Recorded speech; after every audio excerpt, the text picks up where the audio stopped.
A evo evanđelje kaže o raslabljenome, pa kad ga četvorica donose Gospodu, kaže,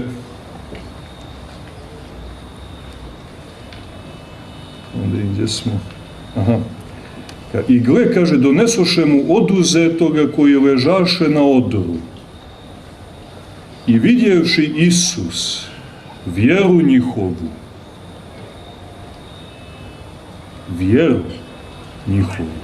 jer ga dovode njemu. Dakle, vjeruju u njega i dovode mu ga. Reče oduzetome, ne boj se, čedo, opraštaju ti se grijesi tvoji. I gle, neki od književnika rekoše u sebi, ovaj huli na Boga. Znate, jer pazite, ovo je vrlo bitno svjedočenje. Oni ga vide kao čovjeka. Znate, to je vrlo snažno svjedočenje da je Gospod zaista bio u tijelu, a oprašta grijehe. I ovi kažu, huli na Boga, jer ko može opraštati grijehe sem Bog?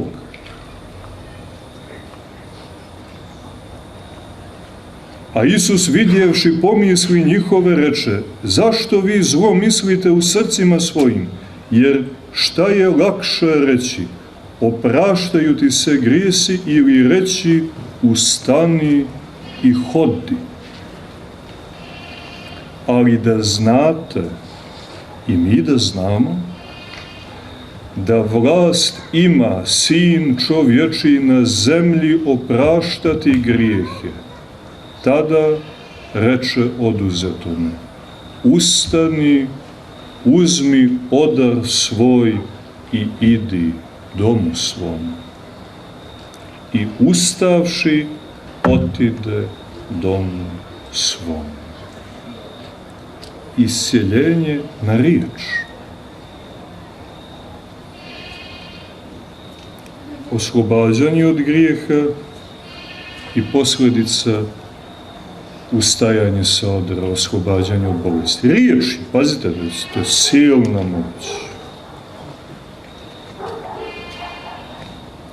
A narod vidjevši, pazite sad ovo, ali mi to treba da vidimo, zato se ovo evanđelje danas i nudi, jer i mi to gledamo. Pa evo pogledajte, hollywoodska kuhinja izbaci neku projevu laž. I svi to gledamo jednom, drugi put, treći put, pa onda ličimo na te ljude, pa onda hoćemo da živimo kao oni. Razumijete? Znate, potpuno, znate, prevrtanje svijesti djelovanjima laži. Što jesi bio nekad u Hollywoodu? Si ručao sa nekim? Si ti u nekom srodstvu sa tim glumcem, recimo? Si ih vidio nekad očima? Znaju li oni da ti postojiš? Razumijem? Imaš ti ikakve koristi od toga? Realne koristi? Ne. A što radiš to? Razumiješ? Što će ti onda to? Razumiješ? Potpuno si ispametio. Ti si povjerovao u to i ti živiš tu fikciju, živiš tu laž. Evo sad vidite, je li moguće da se na laž primamo, i to ozbiljno primamo? Vi znate kako je Hollywood izvršio uticaj na naše generacije? Ozbiljan uticaj. A i sad, nećemo detaljno o tome, ali još imamo te hollywoodske tikove.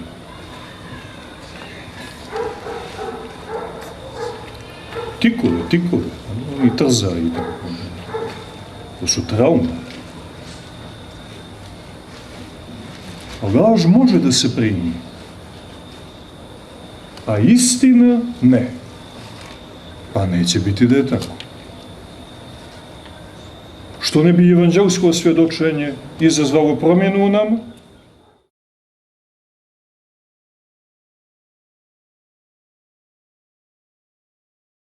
Sveti Grigorije Palama, tumačeći ovo evanđelje, oduzetome koga četvorica privode Hristu. Jer ima nekoliko planova tumačenja riječi Božje. To je riječ Božja. I ona je vrlo slojevita. Ona, obzirom da je Božja, ide do božanskih visina. Nije ona ispala.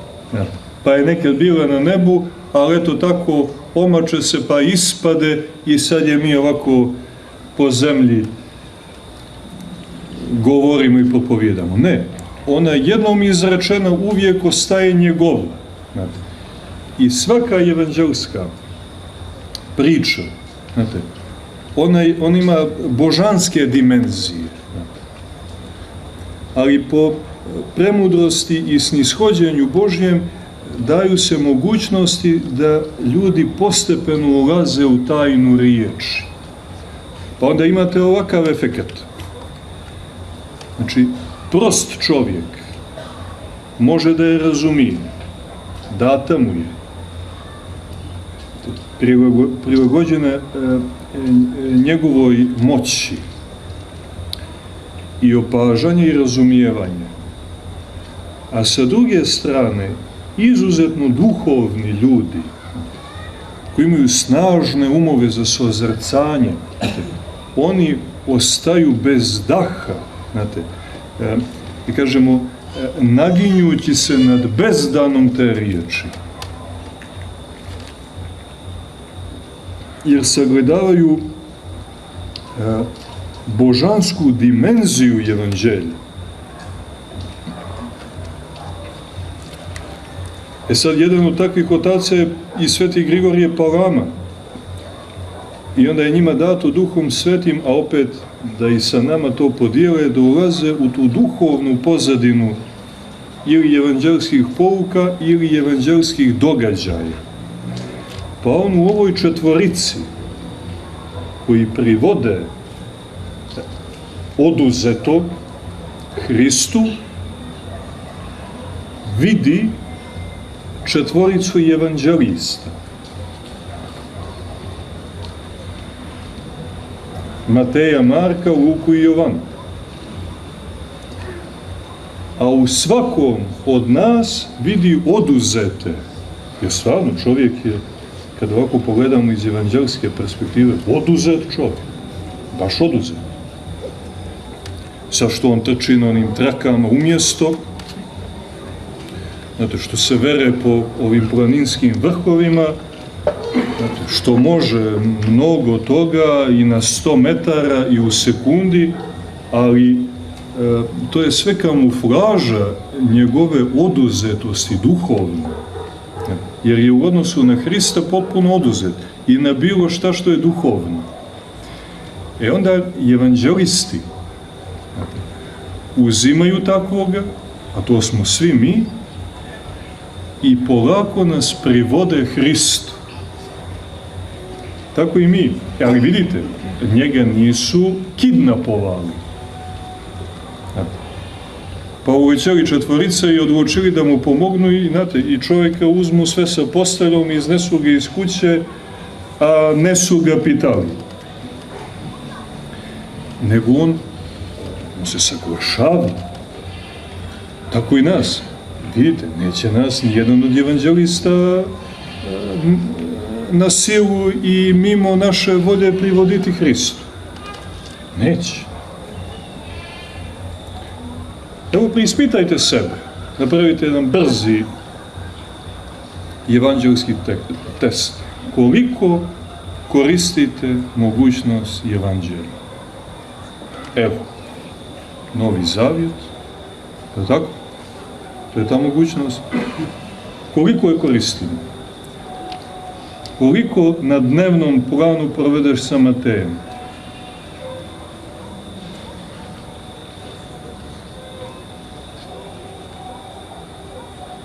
Se u životu nisam sreo s njim, razumijete? Ne na dnevnom planu.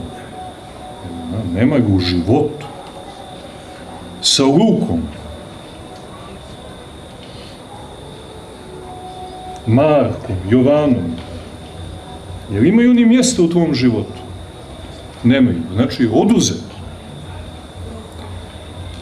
I Bogain ti ne može pomoći.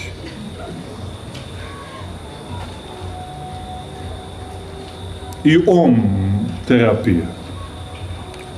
Ona te samo drži u oduzetosti. Pritom, Hristu te ne može niko drugi privesti zato što ih je on izabrao. Znate? 4 evanđelista, oni su Bogom izabrani i Duhom Svetim nadahnuti. Njihovo evanđelje je potpuno Duhom Svetim nadahnuto, znate? Skroz Duhom Svetim nadahnuto. I vidite, mi kad im se predamo, pa onako oduzeti pitaju kako čitati Sveto evanđelje, da li da stojim ili da klečim, lezi. Razumijete? Slobodno lezi. I ovako čitaj, slobodno. Jer to je stanje oduzeti.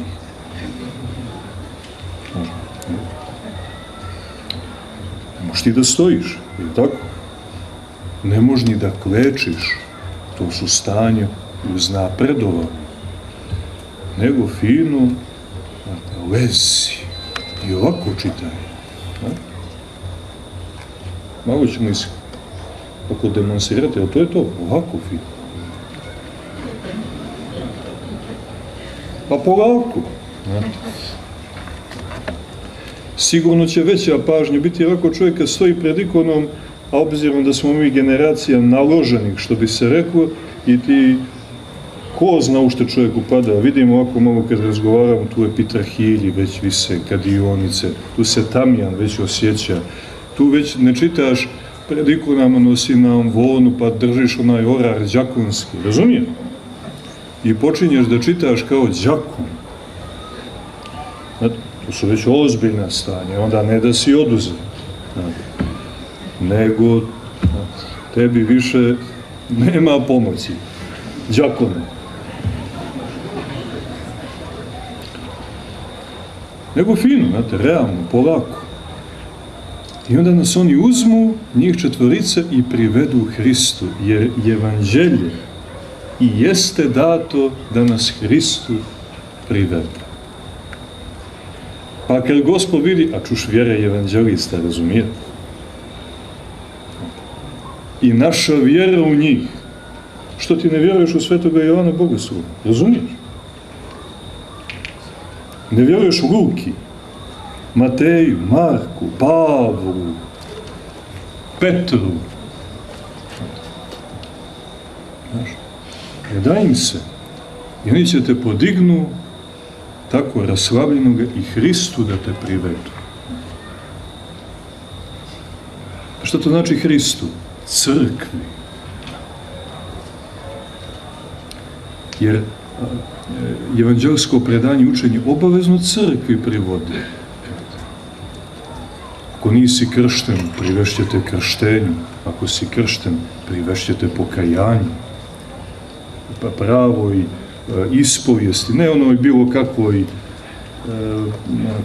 psihološkoj, nego pravoj, suštinskoj, evanđelskoj, liturgijskoj, hristocentričnoj. Oprosti, Gospode, sagriješih, oprosti. Tako, lutao, mlatio, oprosti.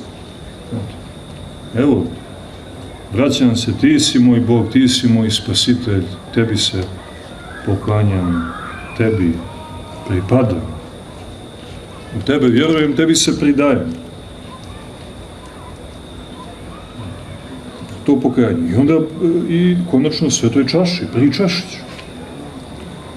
Znate, tamo na liturgijskoj časnoj trpezi, na 4 ugla arhijereji kada osvećuju žrtvenik, pa onda mi to su štampane ikonice na platnu, 4 evanđelista.